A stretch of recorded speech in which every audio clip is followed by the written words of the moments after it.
Despite the recent boom of independent artists, music labels still dominate the music industry and music-adjacent industries like marketing and television and film. Aside from obvious names like Def Jam, UMG, Sony, RCA, and Republic, many of the most popular labels are run by the artists themselves. These artist-led labels have brought us some of the most important artists of the last 2 decades. It seems like the perfect solution for artists who fear labels, but there's no shortage of musicians that have been burned by artist-led labels. Sometimes these artists seek to challenge the status quo by starting a label, implying that their previous experience will guide them in their new venture. But sometimes, a lot of times, they exploit and fail artists in the exact same ways. Look no further than Ye for an example. In 2021, he discussed his shady deal with Roc Nation, but artists signed to Ye's Good Music label haven't necessarily spoken well about their experience, the most prominent being Detroit native Big Sean. In October 2021, Big Sean announced leaving Good Music after almost 15 years with the label, but never one for the drama or dwelling too long on negativity.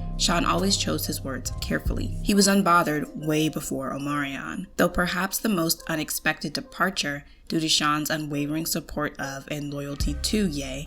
Even now, it wasn't nearly the first. Just want to shout out to my dog, new good music artist, Big Sean, straight out the D. But every time Kanye has called on me, every single time, no matter what I was doing, within 1 day's notice, I'm wherever he's at, bro.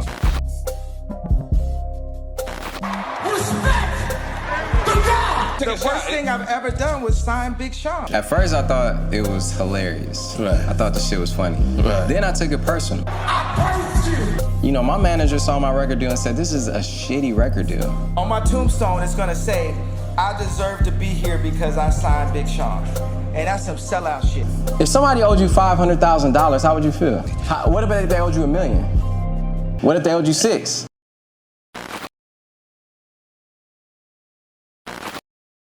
The Getting Out Our Dreams music label began in 2004 as a property of Sony BMG, now called Sony Entertainment, which is underneath the Universal Music Group umbrella. The logo is a cherub, and cherubim appear in lots of religious texts, but in Western culture, they're usually angels that work as servants for God, the Christian version. This allusion to religion is carried on by the artwork for the Cruel Summer Project and songs like New God Flow. This art process video put out by Jose Perez, who recently worked for Ye's creative branch, drives that point home even more. The label started with 3 artists: Kanye West, the label's head, John Legend, and Common. At this point, John Legend primarily worked as a management consultant, though he had already played piano on Lauryn Hill's Everything is Everything in 1998, released 2 albums on his own, and had worked briefly with Kanye West on other projects. Common had already sealed his spot in hip-hop, having previously released 5 projects, 4 of which are critically acclaimed. Of course, West had been producing for years at this point and was about to drop his first album. John Legend was the first to release an album under the Good Music label, and the Get Lifted album won 3 Grammys. The second release was Common's B in 2005, which received 4 Grammy nominations. Then the third release, John Legend Once Again, released in 2006, won a Grammy. Ye released Late Registration in 2005, which was nominated for 5 Grammys and won 3, and Graduation in 2007, which was nominated for 2 Grammys and won 1. But neither of them were released through the Good Music label. Kanye actually wouldn't release music through his own label until The Life of Pablo in 2016 due to his 6-option deal with UMG. For a breakdown of that, check out my case study on B5. With 3 incredible releases back to back, the buzz from Kanye's solo projects, and the creation of supergroup Child Rebel Soldier, the label really set the bar high by 2006 and had all the buzz necessary to be successful. Between 2005 and 2007, Good Music signed GLC, Really Doe, Consequence, who's the cousin of rapper and producer Q-Tip, Malik Yusef, and Ye's cousin Tony Williams, 4 of which never released albums through Good Music. In 2007, West said that he regretted starting a label in the first place and only did so because he was afforded the opportunity. He said this 2 years after starting a label. So of course, continuing to lead these artists on into the music industry would be taxing for West. This just so happened to also be the year that Kanye West signed Big Sean, an artist he met at a Detroit radio station 2 years before. Sean Anderson graduated from Cass Technical High School with a 3.7 GPA and had been awarded a full-ride merit-based scholarship to Michigan State University. Rather than going with a safe choice, he decided to step out on faith and turn down the scholarship in order to pursue a career in music. He had been making CDs and handing them out at school, and made music with friends, including an undiscovered Mike Posner. In 2005, he got word that Kanye West was at WHTD, a Detroit radio station with which he had a relationship due to his participation in their freestyle contest. He talked his way into the radio station and ended up in the same room with Ye, who let him spit a freestyle. But yeah, it was crazy because I got a chance to rap for him at a radio station. I've been doing a show at this radio station every Friday since I was 16. One year, he was promoting his album, and you know, my homie called me and was like, yo, Kanye's at the radio station. Yo, man, if you go down there and rap for him, he'll sign you, bro. And since I've been doing that show, they let me right in. Went back there, met Kanye, got a chance to shake his hand, told him, yo, I'm an aspiring MC, man. I do this show here every Friday, can I rap for you? Yeah, it's crazy though to see the progression. And it's crazy that he saw the potential. You spit your freestyle in that radio station for It was not that good. For who? Do you remember any of it? I don't remember none of it. Everybody always asks me but for Kanye. I don't remember any of it, and I can let you know it was not that good. He left Ye with the demo tape, and the two parted ways and wouldn't meet back up until 2007. In the 2 years between these meetings, Big Sean felt immense pressure and experienced depression. After rebounding using meditation and other forms of spirituality, Big Sean signed a deal with Good Music. Yo, what's up, y'all? This is Kyle Louis Vuitton Don. I just want to shout out to my dog, new Good Music artist, Big Sean, straight out the D. Finally famous in the building. Holla. His first advance from the label was $15,000, and from there, he hit the ground running. He released 3 mixtapes by 2010. Well, it changed so many times, you know. I put out mixtapes. I would always have like my album, and then I'd be like, no, I'm gonna just use this as a mixtape. And it kept building my buzz.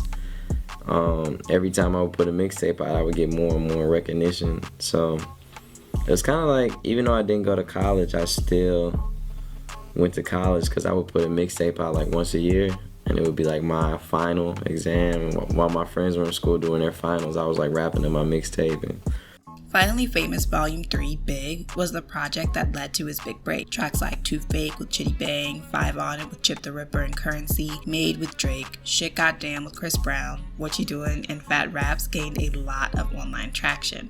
This, along with Sean's presence and participation in social media with his Twitter and Ustream accounts, he was given the opportunity to graduate from the mixtape sphere and to release an official project. In 2008, Good Music appointed No ID president of the label and signed Mr. Hudson, an English singer and musician best known for his song Young Forever, and Plain Pat, a producer and songwriter, in 2008. Mos Def, now known as Yasin Bey, prominent lyricist and storyteller, and Pusha T, when half of the Clips, signed in 2010. Between 2008 and the end of 2010, the label released 6 full-length projects and 2 mixtapes. Ye and the rest of Child Rebel Soldier put out their second and final single, Don't Stop, and even teased an album that was never released in 2010. 2010 also brought on 3 important events for the Good Music label. First, Consequence released his song Man Purses in September, dissing Ye and the label. He also announced that he was cutting ties. Second, Good Fridays. Originally slated as a way to promote Ye's upcoming project, My Beautiful Dark Twisted Fantasy, the label released a new single every Friday from August to the middle of November, and then an extra single in December. Though Good Music was a part of the promotion, of course, the album was not released through the label. Third was the Good Music Cypher at the Hip Hop Awards, which took place in October of that year, and featured Big Sean, Pusha T, Sci-Hi the Prince, Common, and Ye. This cypher really seemed to put the label on the map and showed others that even though Ye had expressed some sorrows about starting a label a couple of years ago, this was something that he was seriously intent on pursuing, but that didn't stop Common from leaving the label later that year. Big Sean's debut album, Finally Famous, the album, was released by Good Music in 2011.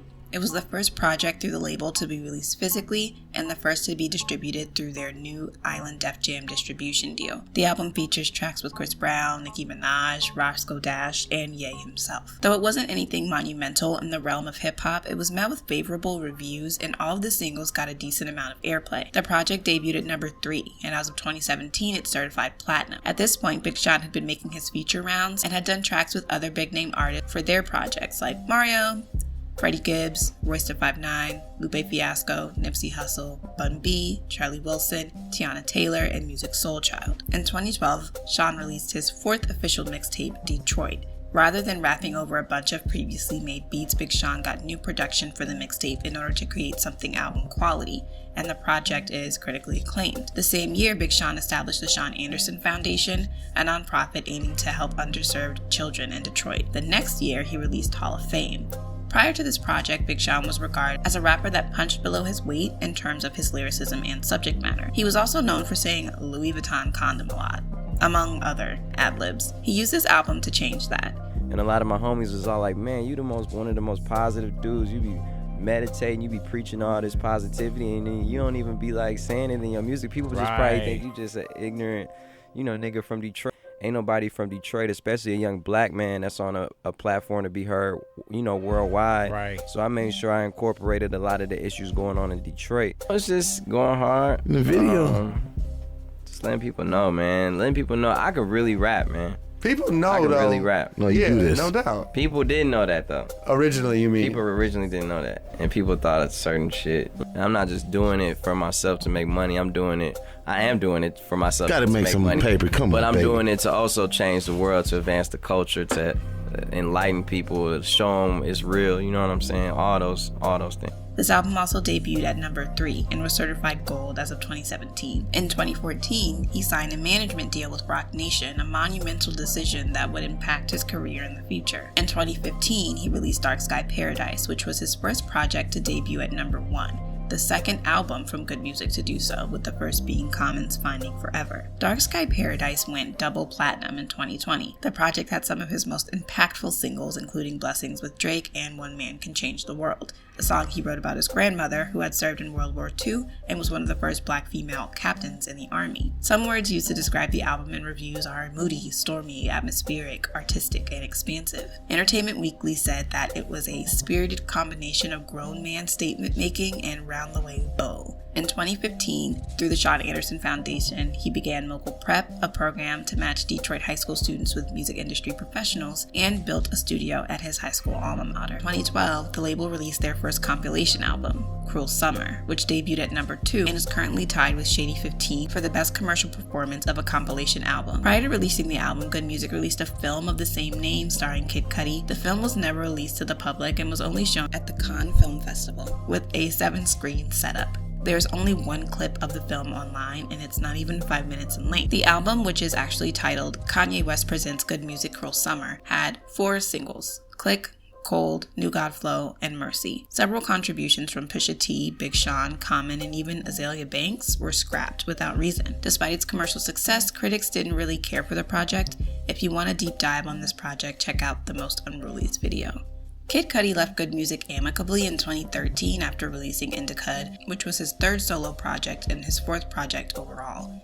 He would go on to work with Ye on projects in the future, namely Kids See Ghosts. In 2015, Pusha T became president of Good Music, and Stephen Victor, previous head of A&R at Def Jam Recordings, became COO. That same year, Sci-Hi appeared to diss Ye in a track called Elephant Room, but he tweeted that Ye had been in on the entire thing, and in 2021, he clarified that the track was supposed to be for a project that he and Ye were working on together at the time. As we can see, label antics that would be common and even encouraged at a larger label are not beneath artist-led labels. A lot of the times they use a lot of the same tricks to get their names in the news, just like large labels do. And Big Sean formed the duo 2088 with Jhené Aiko, and they released a self-titled project through Good Music. The same year, he donated $10,000 to the Flint, Michigan water crisis through his organization. Additionally, his foundation raised $100,000 through their #HealFlintKids initiative. On the other side of things, 2016 was an interesting year for Good Music, particularly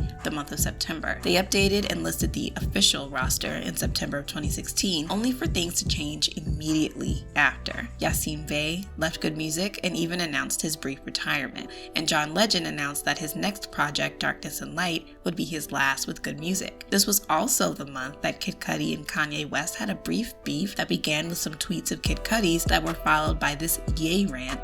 Kid Cudi, don't ever mention Ye name.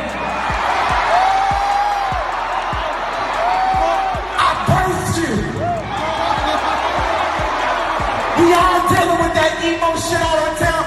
Me, Pat, Darcy. Don't never mention Ye name. Don't try to say who I can do songs with. You mad because I'm doing songs with Drake?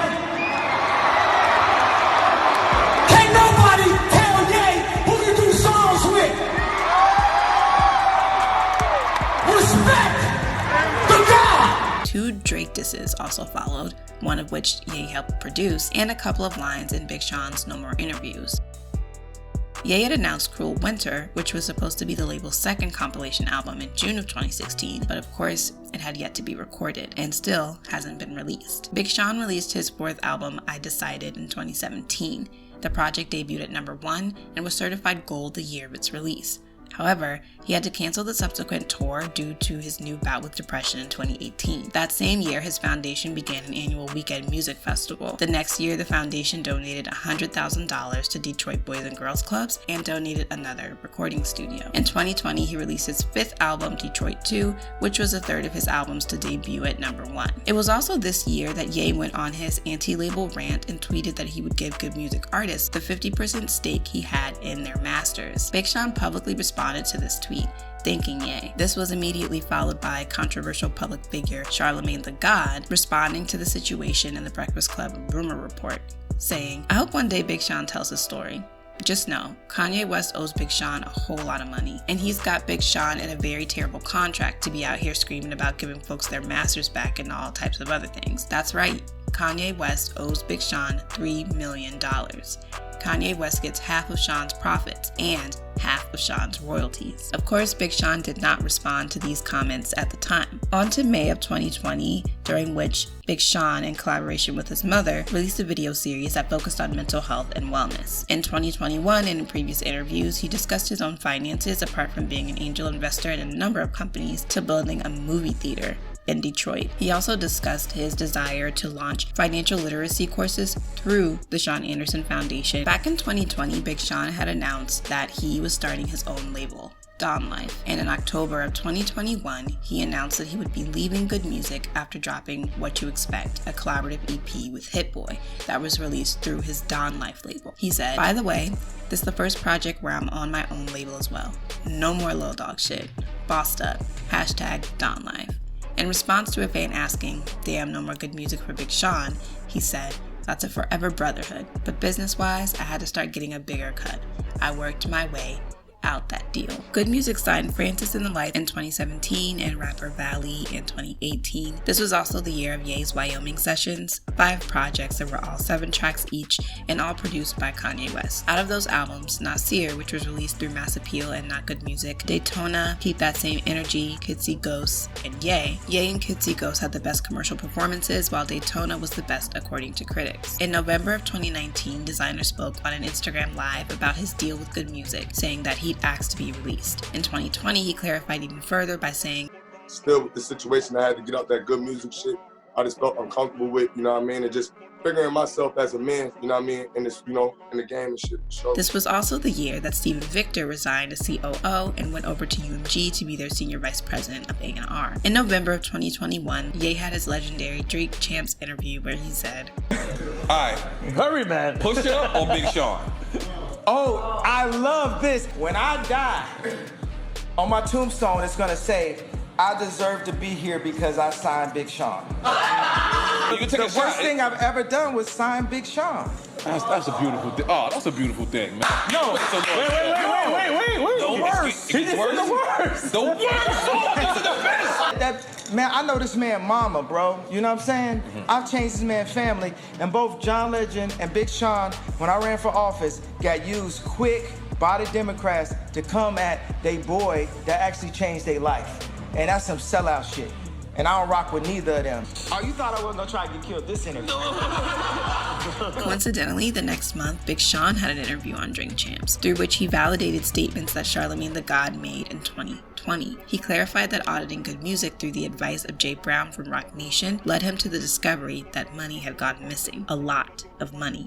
You know, my manager saw my record deal and said, "This is a shitty record deal." I would never say that though, because why? It was an opportunity. I can work my way out of anything. And when you say management, you're not saying Rock Nation?